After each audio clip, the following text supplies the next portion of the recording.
Hello and welcome to QETV Live Show with your host, Miss H. I am so delighted and excited about our special guest co-host today.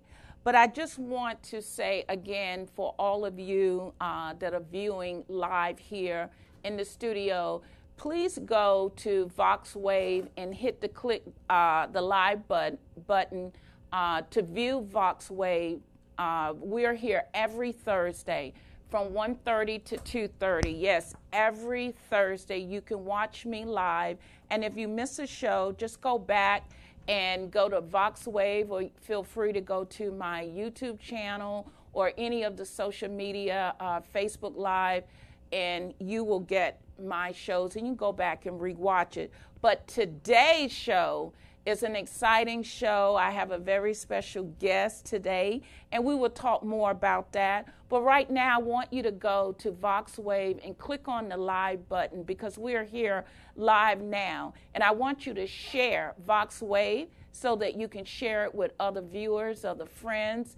Like us on Facebook, and again, tweet us if you have any questions, or feel free to call in. We have a call-in line. The call-in is 2407-19-2560. That's the call-in line if you have any questions or comments, or you can reach me at QETVlive@gmail.com. You can reach me at that email address.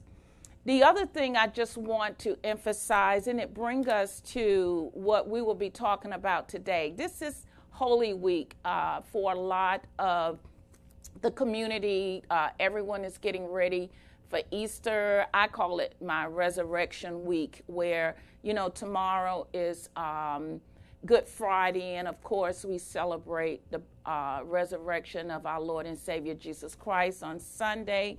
And it's just such a great time of the year that we don't ever want to forget. And of course, we're still praying for the country of France, the Notre Dame,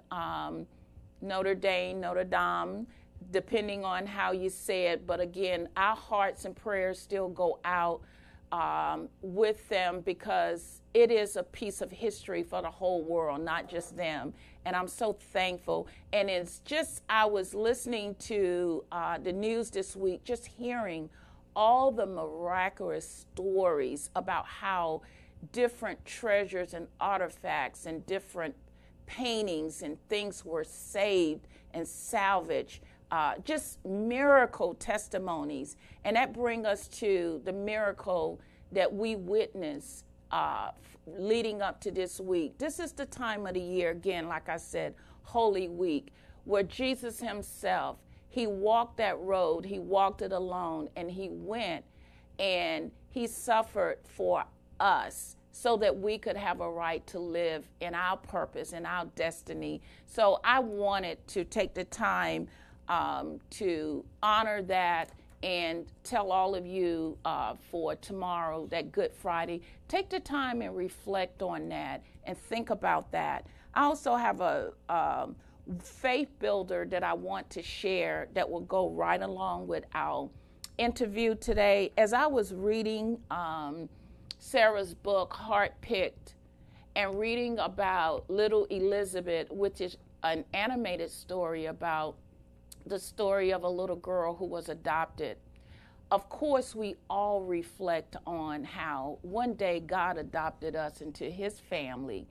And some of you may say, well, that's the same scripture you used when you had Keith on the show. And again, shout out to you, Keith Scarillo, for your brave testimony as a late-term adoptee, how he discovered that he was adopted, and yet he pursued life and pursued purpose, and now he's exchanging with a lot of family and friends whom he would have never known had it not been for the late-term adoptee community. So shout outs to you today, Keith. But it took me back to the scriptures in Galatians, and I want to read it. It's in the Message Bible. It says that when the fullness of time had arrived, that God himself sent forth his son, born of a woman, born under the conditions of the law, so that he might redeem those who have been kidnapped by the law. Thus we have been set free to experience our rightful heritage.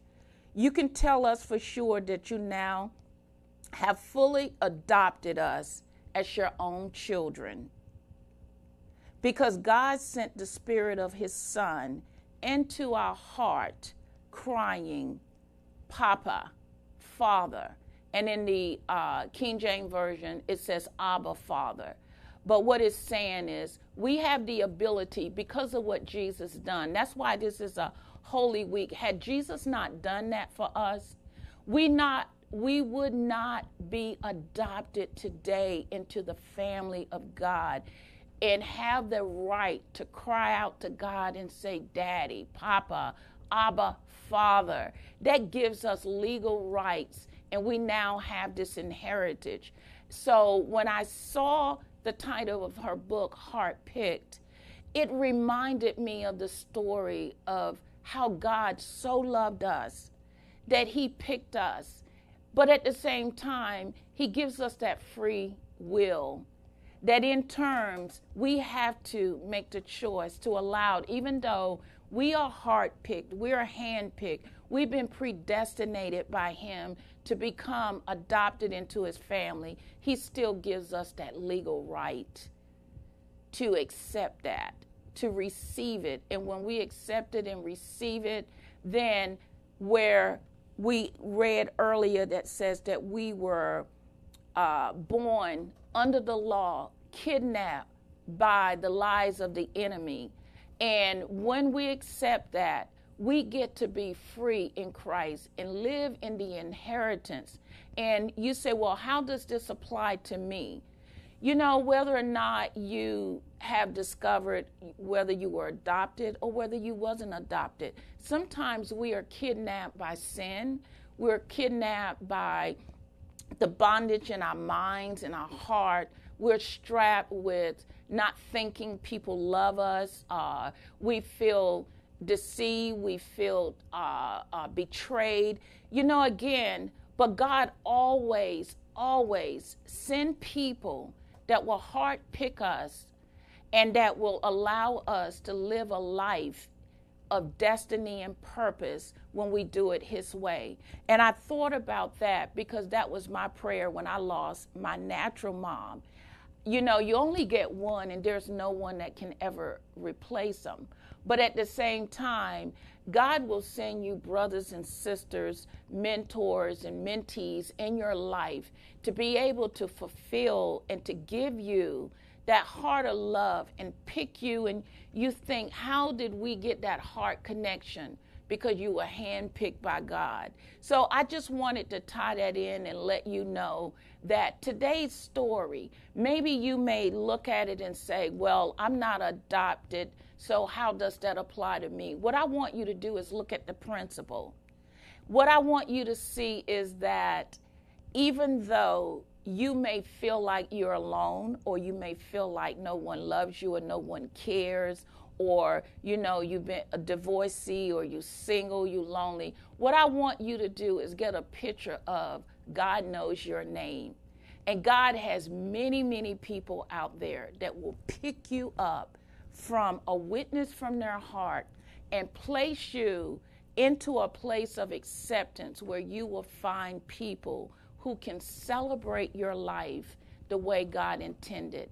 And most of all, I want you to know through this Holy Week and through this Resurrection Week that God loved you enough that even if you were the only person who needed salvation, he still would have sent his son Jesus. And Jesus still would have died on that cross just for one, just for you and for me. And he still would have been raised again. And so we will celebrate the resurrection of Jesus Christ. So right now, what I want you to do, I want you to stay tuned. I don't want you to go anywhere because Sarah is coming up shortly, right after the station break. But what I want you to do now is start, you know, liking us and clicking on those social medias and telling someone that you don't want to miss this episode today on QETV Live Show. Again, we're right here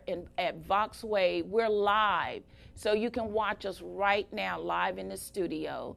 And today's story is about, it's an animated story, but we actually have the real author of Heartpick, Elizabeth, story of adoption, and how you can share that story and how she was able to live life to her fullest and walk in the destiny God has designed for her, because she was handpicked by God. Okay, again, don't go anywhere. I'll be right back.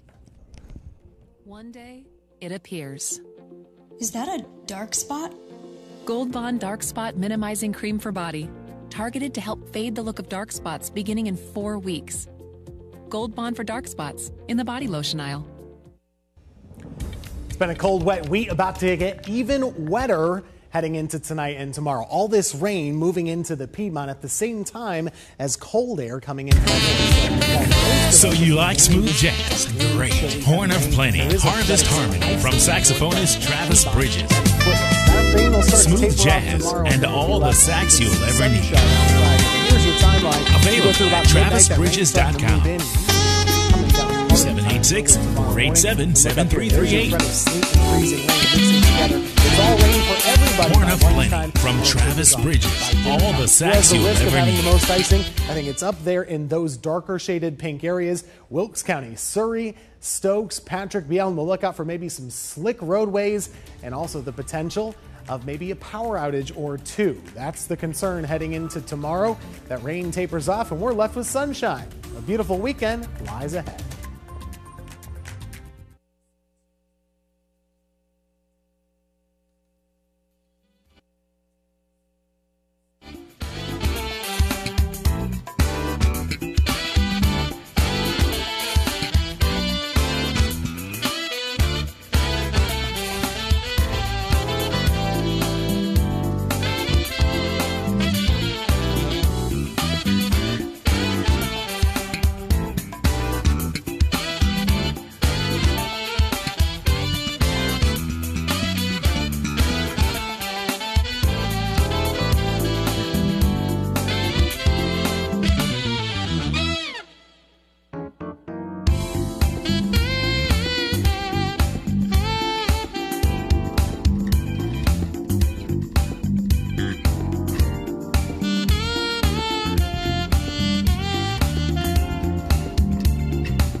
and welcome back to QETV Live Show with your host, Miss H.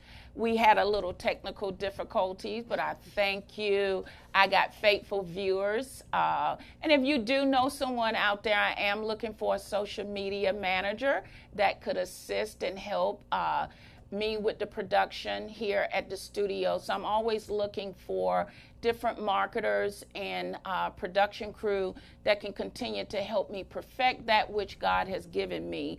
But right now, I want to go into, right before I left for the break, we were just giving an example of how God heart-picked us and how God has adopted us into his family.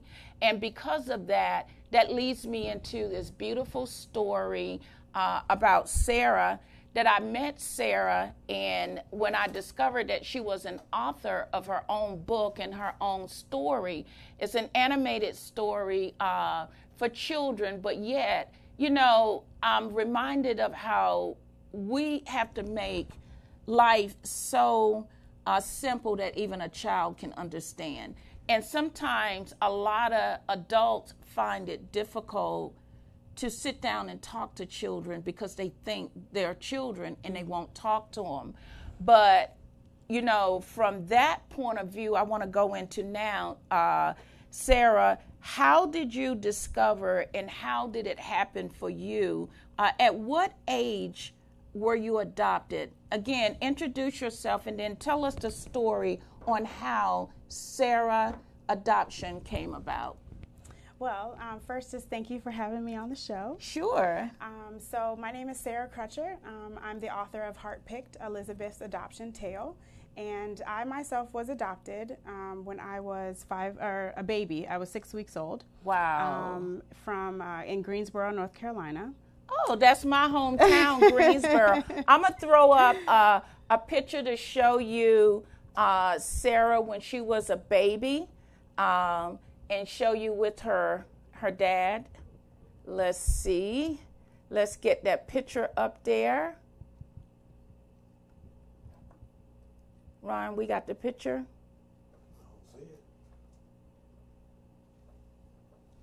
Anyway, Sarah, we'll get that picture up there again for you.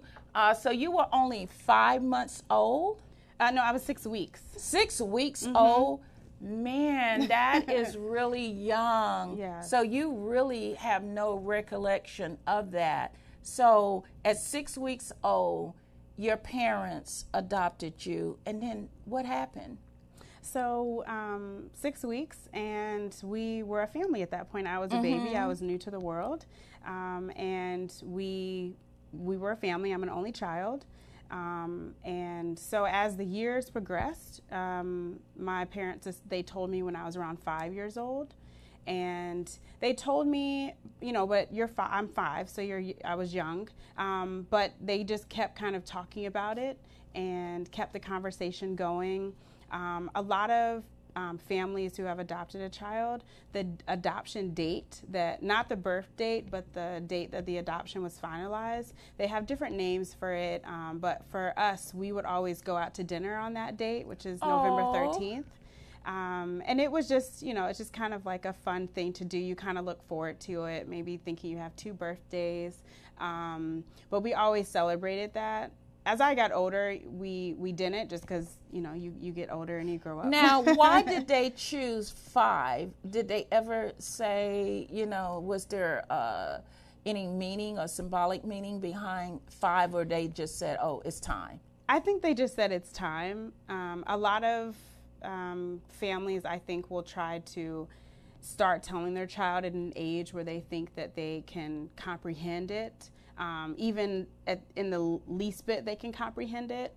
I know a lot of people that just start having the conversation when a child is even younger, but I do think it's really important to tell the child at a younger age as opposed to waiting until they're older or waiting until they find out on their own. Yes, because we did have a young man here on the show that did not find out until he was an adult, and they call that late-term adoptee, which sometimes it doesn't always turn out really nice, but his story has a happy ending and continue. It wasn't easy, but nevertheless. So now at 5 years old, obviously they started raising you. You were a very smart young lady to be able to comprehend and be able to be ready, because again, a parent knows better. And obviously they did some good work in you to be able to say she's ready at 5. So that's an honor to know at 5 years old you were ready for the conversation. That's true. I don't know if I've thought of it like that, yes. but that is definitely true. Yeah, because, even when you look at the average 5-year-old today, they're a little bit different from our time, to be honest. I don't know what it is in the genes or in the DNA, but kids today are progressive. They're a little bit more, and I think that's part of parenting and generational gaps. Yes. Because coming up as a child, we were always told children should be seen and not heard. So we come out of that old school method that we didn't give children the benefit of the doubt to realize that they can handle certain things at a young age. Yes. And obviously, viewers, if you're listening now, only you can identify. It's almost like the age of accountability. Is it 10, 11, 12, 13? Only you can identify that. So here is another question that I want to ask you, if you have any memory of it. Even at 5 years old, they sitting down telling you, what age did you actually perceive that it kind of sunk in and this is what that means? I would probably say it might have been a little bit later, maybe like 10 or 11 maybe. I'm not really sure. I know that when they told me, I don't remember that exactly. But it wasn't just one conversation, of course. So they talked to me about it, and then you just keep talking about it. It's like 5 is the age that they felt they wanted to start the conversation, and start just being open and honest about everything. But of course, you keep that going because most 5-year-olds are not going to be like, oh, I was adopted. Okay, I understand that completely. You got to keep going at that. Of course. And so now, fast forward, let's bring you up to your teen years. When did you start noticing, I understand this, and maybe now I know what that word means, because do we look alike? Or I want to know more about it. How did that conversation look like? What did that look like? So with a lot of African-American kids that are also adopted by African-American parents, I would say the ones that I know tend to look like, or they resemble each other. Right. It's not a stark difference. So a lot of people had no idea until we said something. Because it's one of those things where you don't have to talk about it at all, or you can talk about it as much as you want. It's not, doesn't have to be a conversation starter. It can be as private as you want it to be. But I think in our case, so I had what's called a closed adoption. So North Carolina is a closed adoption state. Okay. Other states aren't closed. You might be able to choose if you want a closed or not. But since North Carolina is a closed adoption state, there's really no information that I have. I had this little folder that the adoption agency gave to my parents, and sometimes I would kind of sneak in my dad's office and look at it. Now, how old were you when you were being inquisitive? Well, I think I was probably, I would say maybe 7 or 8. We lived in Texas at the time, and I lived there between 10 and 15, so it might have been more around 10, 11 age. Okay. But closed adoptions are kind of tricky just because if the child has questions, there's only so much that the parents can answer because they themselves don't know. Yeah, and North Carolina is also another state where if you are adopted, your birth certificate is changed to your adoptive parents' names. Okay. So most states, even if you found a record of your birth certificate, it'll have your birth parents on that. But North Carolina at the time, I'm not sure if they're still like that, but everything gets changed over. So it's not a lot of, I don't have a lot of information. So I would say for me, the challenge was more so not having any answers. So kind of just having to internalize a lot of it, because there's no answers. So even if you have questions, they are kind of just unanswered. Yeah. Aside from what adoption in itself means. Okay. So, you can talk about, and we talked about what it means in its entirety, knowing that you have birth parents, I don't like to really say adoptive parents because they're my parents. Right. But just knowing that you have you have birth parents out there, but mainly it's just knowing that where you came from and where you are, and that the family that you're with is your family. That's my family. So have you, as you were progressing through your adolescent stage, like you said, you had that inquiring mind, you wanted to know, when did you eventually just put it to rest and says, I'm not going to go sneak in the door, this is all that I know now, and I'm just going to accept my portion in life and move forward? Was there an awakening time for you, or it came later in life? Well, I don't think there's ever a time where you stop thinking about it. Okay. So there was a period where I think I just went on about life. I remember when I lived in Atlanta, which was probably 2010. Okay. I remember I had called my adoption agency to see what I could do if I wanted to find them. But it's kind of like a hard process, so I just dropped it. But every few years, I would say, I kind of think about doing something. But it's never led to anything so far.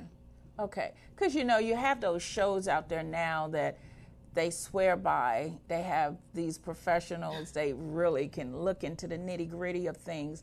But the beauty of what has happened in your life, you got adopted at such a young age that the couple, your parents that love you, which brings us to the title of your book, there was no disparity among that. They love you and they pick you from their heart. So tell us what that was like in the home. Even though you knew you were adopted, there still was no difference in how you was treated. Because, a lot of time, and you might want to speak to that to young people that may be going through, they told me I was adopted, and now I feel like I've been adopted because of the mistreatment or because of the separation or the resentment I get. How was that like? Well, I think for me, my parents are amazing, and I always looked at it like it was just such a great blessing to be adopted, and especially at such a young age. Because you have a lot of children who never get adopted, who go through the whole system until they're 18. So that in itself is definitely a blessing. So I think there's different experiences that can be had. Like I mentioned, I'm an only child, so I know that there's people that might have been adopted, but their family also had birth children, and sometimes that can cause some differences. But for me, it was just love all around. It was love it. Yeah, it was a really loving household, still is. Loving parents, unconditional love. We are really close, and they never made me feel that's what I'm looking like an outsider, or they never made me feel unwanted or any of those things. It was always very positive. My mom was not able to have children, so I think this was an even bigger blessing for her as well, because I was given a family and she was given a daughter. So it's very loving. Yes. Always very loving. So what made you decide to share this story? Well, it's interesting. I always knew I wanted to write children's books. Oh, really? I did, yes. Okay, so how did that start? So when I was younger in elementary school, we were, we had like assignments to write short stories and things like that. And I really, really liked that. So I'm second grade, so I'm not writing novels or anything like that. But I really liked writing stories and reading. I used to, I still read a lot. So I think it probably started then, but I knew in my adult life at some point I was going to write children's books. But I did not know I was going to write a book on adoption. I was going to write books on just kind of generic children's books, something fun, imaginative, but not on adoption. And it was interesting. So one Christmas a few years ago, I was at home and I just started going through some pictures, just, kind of poking around, just looking at some pictures. And they were kind of all laid out on the table. And I'm just going through them, and as I really looked at them, these was pictures of yourself? Yes. This is the picture, family? Yes, pictures of myself and the family. And as I looked at them, they told a story. In my mind, they told a story. It was really interesting. I had pictures from when I was a baby to when I was a little older to just all types of different family photos. And at that moment, I was like, oh, wow. And then it kind of clicked that I should write a book about that. Oprah called that one of those aha moments. Yes, I love it.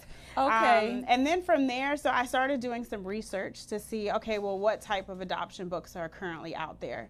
So at the time I was living in Chicago, and I went to a few bookstores and just to see what do they have, what is available for families that want books on adoption. And there were all types of different books that I saw. A lot of them have animals, so it's like a bear adopts like a fox or something like that, or something with animals. And I felt that I wanted the book to have real people because it's a real topic. It's a real thing. And I also wanted to show a positive image of a Black family that was similar to mine. So a lot of the images in the book are really related to my family, which is really cool. And so, yeah, I did my research and I prayed about it because I always knew I wanted to do it. But I think whenever there's something new that you want to do, you got to have a talk with God and see kind of how that fits into his plan and just ask him to guide you down it. And he did. I love, and the way the illustrator that has done the animation in your book, the illustrating it, I just think it's just so adorable. Thank you. So once you looked at the pictures, had your aha moment and says, okay, this is it, how did you decide to make it about Elizabeth, the name you chose, going to school and just being genuine with what has happened to you? So Elizabeth is my middle name. Okay. And that's why I picked Elizabeth, because it's my story, but I didn't want her name to be Sarah. So I chose Elizabeth. And as I mentioned a few moments ago, I wouldn't say I look like my parents, but if you met them, you would never think twice. Right. You would never even have a thought. But there's a lot of children who are adopted who don't look like their parents. Exactly. So I wanted to have in the book some sort of conflict, if you will, or something that Elizabeth was facing or had to deal with. So that's why I chose to have her look physically different than her parents, and make that be kind of the main point of the book. So give them a little, without sharing everything, give them a brief summary of what happens to Elizabeth when she decides to go to school and go with her dad, and they ask those questions. And she was 6 years old. Yes. So the book starts out with Elizabeth at home with her family, and she's going to school that day, and they're having family week at the school, so family members go to the school. And she's nervous. She gets nervous that the kids in her class are going to maybe make fun of her or ask questions when they see her dad, knowing that they don't look alike. So she has conversations with her parents about it, and they just really reassure her that she was heart-picked. And it's interesting, that name, I had pretty much finished the entire book, but I had no title. Yes, tell us how you got that name. Is just, I mean, just the name alone will make you pick up the book because, you know, and that's something else you can speak to the viewers about too. People today, because of them feeling like they don't belong, actually, you know, just to throw a little wrench in here, listening to, and I mean, I don't have no sympathy for him, but even listening to the young man who pushed the child off the balcony at the mall, the thing he was looking for was love, because he felt rejected. Every time he tried to approach a woman, she rejected him. And that title, Heart Pick, everybody is looking for love.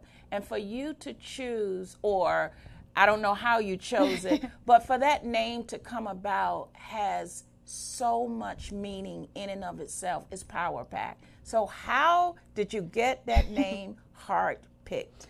So as I was going through the process and I did not have a title, I was like, okay, so I started, you know, just kind of throwing some names out, and my mom came up with the name.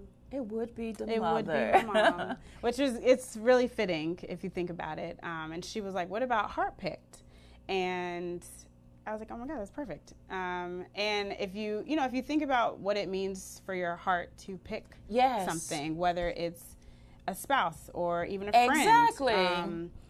It's, you know, when you're adopted, it's not necessarily, you don't go through everything that your body goes through, but your heart is definitely all in. It has to be. And I think for my parents, when they first saw me, I think it was just really an act of the heart and an act of love. So it was a really fitting title, and I went with it. She said it, and I was like, I love it, and that's what we did. You have some amazing parents, and I mean, just the exuberant energy that you're giving out. They did an amazing job with you, and from start to finish, for even, you know, at 6 weeks old, you know, choosing you and then raising you, making that decision, purposefully decision, to set you down at 5 years old to start that process, to me speaks volumes about your parents. And I know that's the kind of parent you choose to become a parent, that you want to become. You know, it's a cycle, a circle of love. But just to hear that name, Heart Pick, like you said, as I was reading it, God showed me the same thing about no matter whether you're picking a spouse or you're picking friend, you should choose based upon your heart decision. Yes. Because God says man looks at the outward. Because sometimes we'll look at things from the outside, but it says God judges the heart. Yes. And when we learn to make decisions based on our heart, this is what we get. We get a young, beautiful young lady who grows up to be an amazing woman. Your story is profound. Thank you. But it doesn't stop there. It does not. Because once you wrote the book, you also had to get the book out there. So once you got the book published and completed, I saw some things on your Facebook page where you started traveling with the book. And you end up going other places with the book. Tell us some of those places you went and you read stories to the children. So I've had the tremendous opportunity to travel. I'm going to try to bring up some of the pictures as she's talking. To travel in the United States, but also to travel abroad. So I was able to go to Lagos, Nigeria, and to Havana, Cuba. And both times I read my book for school children, and it was just, oh man, it was the coolest. Both of were just the coolest experiences. I love going into schools and reading to kids, and a lot of them, you know, they love to read, but they might not have ever met an author. Let's see if we can put that picture up, Ron, of her in, I don't know why my computer is stuck today, Sarah. But keep talking. So the first one, actually, I can't remember which one came first, but we'll talk about Cuba first. So I went on an educational trip to Cuba with my parents and some other educators, and I knew I was going, and I asked the person that was putting it together, I wonder if it's possible to read my book, to find some sort of school that I could read the book to. And they actually were able to find an international school where there are kids. Wow. Most of the kids' families work for embassies or something of that, in government, because a lot of the children are from France or Guatemala or, all over the world. So this was an international school. And I was able to read to several different groups. They split it up into different groups. I think it was like 1st through 3rd graders. And I read the book to them, and they asked questions. And I do interactive readings because I know kids get bored. So I don't just read straight through it. I pause at different points and engage the children.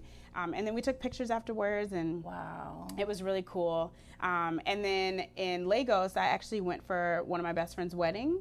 And again, I was there, and I was like, okay, well, let me see if I can do something similar. And we made some connections, and I was able to read the book at a Montessori school there. Really? And it was amazing because I walked in, and I knew I was going to read to the students, but they had created like an entire presentation. So like all the kids, it was, I think, 1st through 5th graders. And they're so cute because it's a private Montessori school, and they have different uniforms and colors based on the grades. But I walked into their kind of like where their gymnasium, their auditorium, and they had this huge backdrop of me. It was like a backdrop. It had my picture. It had my book. It had some other things on it. They had like a presentation. I read just a little bit of it, not too much. But they sang. It was a whole experience, and it was really cool.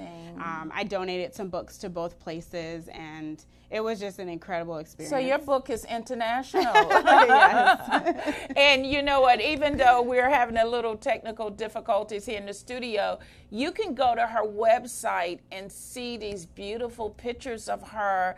I was hoping to throw them up as she was talking, but you can see these beautiful pictures of her reading in Cuba and Lagos and, in different places at the University of Richmond, reading the book, interacting with the kids. And what are some of the testimonials you're getting from your book?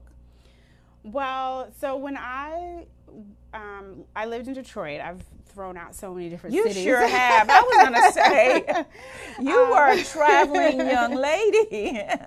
But recently, I moved to Northern Virginia from Detroit. And when I was in Detroit, I did a lot of work with different adoption agencies. Oh, amazing. And it's really interesting to talk to kids who were also adopted in whatever capacity they were adopted. And I think it was just really cool for them to see not only the children, but actually the parents as well, to see someone who, the term an adoptee, and someone that has done some, cool things in the world of adoption and gave back in terms of a book. So I love talking to kids, and they don't always have specific questions, but I think it's just cool to just talk to them and know that we're all kind of in the same boat, and we all have, a similar experience of So being these adopted. were specifically kids that had been adopted that you were speaking with? Yes. Wow. Yes. So I would, they had different,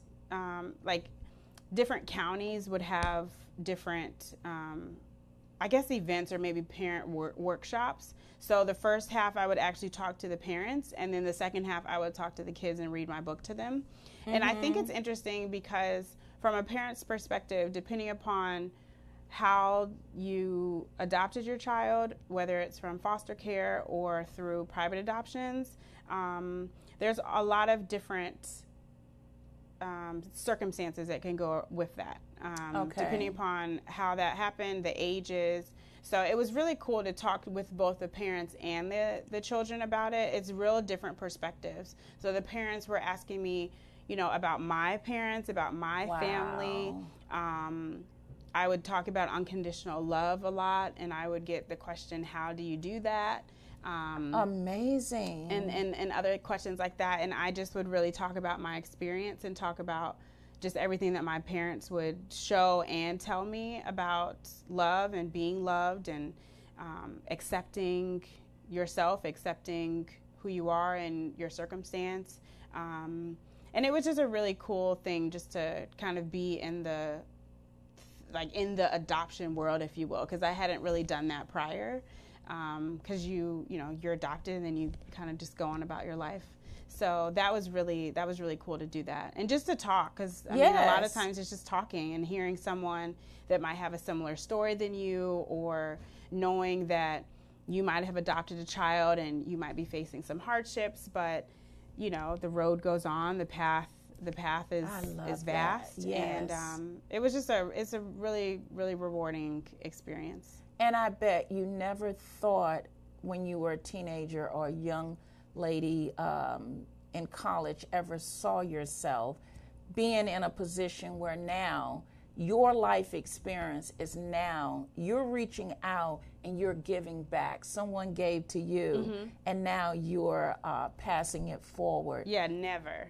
Yeah, and you know what? That's the beauty of God. That's what he does with our life, that when people think a life is shattered or broken, or someone could have looked at you at 6 weeks old, maybe the nurse in the hospital like, oh, I wonder what's going to happen to this beautiful little baby, not knowing God already had a plan. Stored for you, and yours was not one of unprepared, but God had already prepared the perfect two parents waiting for you. And God knows what we need, Sarah, and that's what I look at your story. You're an only child. You had wonderful you still have wonderful parents. I'm saying it as if they probably would say, please don't say that. You have wonderful parents that still is pouring into your life, and now you're able to take that life that they put into you, and you're giving life, not just to children, but to the parents too. They need to know how to love those babies unconditional, because they need it, So I applaud you, thank you, for the service and the work. But then it doesn't stop there. You're not just a speaker. You now have blossomed into a beautiful traveling entrepreneur. So tell us how that got started, and tell them your alma mater, where you went to college. Well, I went to Hampton. I went to Hampton, right down the road, kind of. And I would say, so I'm an entrepreneur, and I would say I can attribute some of that to Hampton, because I think when you're in an environment where you're surrounded by people that look like you, and you're surrounded by people that are like-minded, and it just is it fosters, I think, within you something to just want more for yourself. Not just the norm of, going to college and getting a job and working for someone, even though I did do that for a long time. But I knew so many people at school that started t-shirt companies, or their own branding company, or event planning, or just all types of things. Whether you call it, a side hustle, or if you just call it, that's a calling that they had and something that they wanted to do. But I was surrounded by that. So I always knew that I wanted to own something. I didn't at the time know what it would be, but I knew it would be something. And it's interesting. So, we've been talking about, faith and all those things, and everything that has transpired has all been a testimony, because the book would not have happened if another goal that I previously was working on, I kind of shifted my focus. But right after I did the book, it's almost if God shifted the focus back. It was kind of like, no, I want you to do this first. Wow. And that was really cool, when you kind of step back and look over your life and how things things happen. He's always in the details, always. Wow. Now, with as a business owner, you said you did work for someone else. How did you make that transition? Because, there may be someone out there like, well, I'm working for someone, but I have that desire to go in business for myself. I did hear you say that you were influenced by surrounding yourself with like-minded people. But when did that transition take place that you says it's time? So I have 3 goals. Just going to start there. I have 3 goals. One is to write a children's book. Okay. The second was to own a lingerie boutique, and the third, I want to have like a restaurant lounge at some point. So, and I made those 3 goals years ago. And so, number 1, you have to have goals. You have to have a vision. I love it. Tell them. You have to have focus. You have to have something that is steering your mind in the right direction. So always have a goal in mind, and know that no goal is unattainable. No goal is out of reach. So I was working on my lingerie goal first. So I've always been interested in lingerie. I loved, and I know this is like total switch, but I've always been interested in it. I just thought it was really pretty, all the colors and the lace and the styles, and I just really liked it. So about 10 years ago, I thought I would be a lingerie designer, to go into design. Oh, okay. Which that's still happening. Still that's still out back in there. the back of your mind. Okay. But so I started working in advertising. That's what my undergraduate degree is in. Oh, okay. So I worked for various global ad agencies, which is part of the reason why I've traveled and moved to different places. Oh, now that explains things. Yes. Okay. But I had this dream to do this 10 years ago. And I was going through the motions. I was taking classes and really working at it. But something just wasn't working.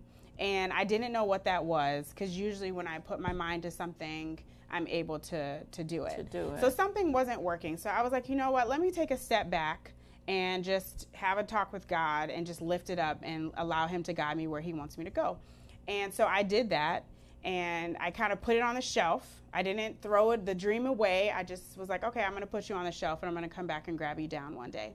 And I did that, and I lifted up those 3 goals, because I'm like, I know I want these 3, but the order that I want might not be your order. Mm-hmm. So I did that. And then the book came, and it came actually quite quick, which was really interesting because I had just lifted it up. And so the book came about, and I did the book, and I had a book signing at the Salamander Resort in Middleburg, Virginia. Okay. And this was, I think, 3 years ago now. And the manager of the gift shop at the time, her name is Casey Small, and I had a book signing there. And so her and I got to chatting, and literally within 5 minutes of talking to her, she said, we were just conversating, and she said, me and my girlfriend, we had always wanted to open a lingerie store. And I was like, bingo. I was like, me too. And literally it clicked. It was almost if I had to do the book to lead me there, because there would have really been no other reason her and I would have met. Amazing. And so her and I connected, and at the time I was living in Michigan, she was in Middleburg, so we weren't able to, do it right away. But we kept in contact, we kept it going. We both did different things in lingerie on the side, pop-ups, mobile fittings, things like that.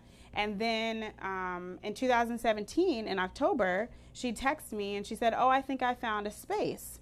Now she's saying this just saying it, like, oh, look, and I'm like, oh my gosh. I was like, okay, let's do it.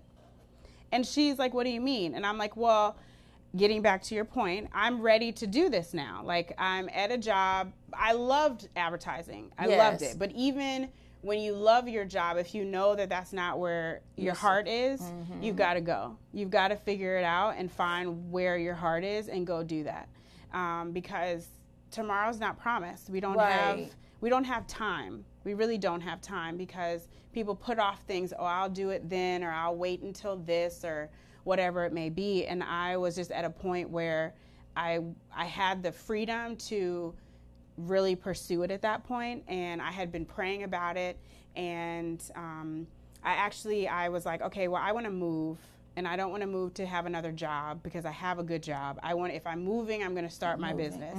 And I wrote on a piece of paper, a few different cities that I wanted to move, and Northern Virginia was one of those cities. Look at God. I can't believe that, Sarah. You're going to have to come back, how time has flown. And what I want her to do now is to share with the viewers how you can get in touch with Sarah. As you can see, Mr. and Mrs. Crutcher, you have done an amazing job. I love her. She is a beautiful, has, you know, developed into a beautiful young lady that I know that you are very proud of, and that she is exemplifying all that we want any of our sons and daughters to be like. So at this time, Sarah, I want you to tell the viewers how they can get in touch with you to order a copy of your book, or have you come and speak to their group, or whatever book signing. And don't forget, she's an entrepreneur and her lingerie business, I've been there, Middlesburg, Virginia. Beautiful sightseeing when you're traveling up the road from here, from Maryland. But she's a bra expert fitter. So she will help fit you for the type of undergarments that you need, make you feel pretty, beautiful lace, and just a gorgeous, beautiful time to have with her. So tell them how you can find them, and then we're going to have to close the show. Yes, so for my book, Heartpicked, I am on Facebook and Instagram at Heartpicked. My website is heartpickedwithlove.com, and you can order a copy of the book there or on Amazon. If you just go on the search Heartpicked Elizabeth's Adoption Tale, it will come up. And then my lingerie boutique, it's called Le Boudoir. French Le name. Boudoir. And we are in Middleburg, Virginia, and we are, our website is Le Boudoir, LEBOUDOIRFITS.com, and we are also on Facebook and Instagram at Le Boudoir Fits. Le Boudoir Fits. So if they come, they can come and get fitted. You will give them that bra fitting experience. That's what I call it. And I do have my books in the boutique as well, so you can you can do both. 2 for 1. Okay, that wraps it up today for QETV Live Show with your host, Mrs. H, and with my special guest, Sarah. I love you. Thank you so much for having me. So adorable and just so ambitious. Thank you. Don't stop dreaming. That restaurant, I'm with you, girl. I want to be the first one to sit up in there and bring QETV Live Show to your restaurant lounge. So, and please, if I invite you, I want you to come back, because we still got more. But thank you for viewing QETV Live Show with your host, Miss H. Remember, I'm here live every Thursday in the VoxWave studio from 1:30 to 2:30 Eastern Standard Time. Love you. Have a blessed day, and go to church Sunday. Okay? Mwah.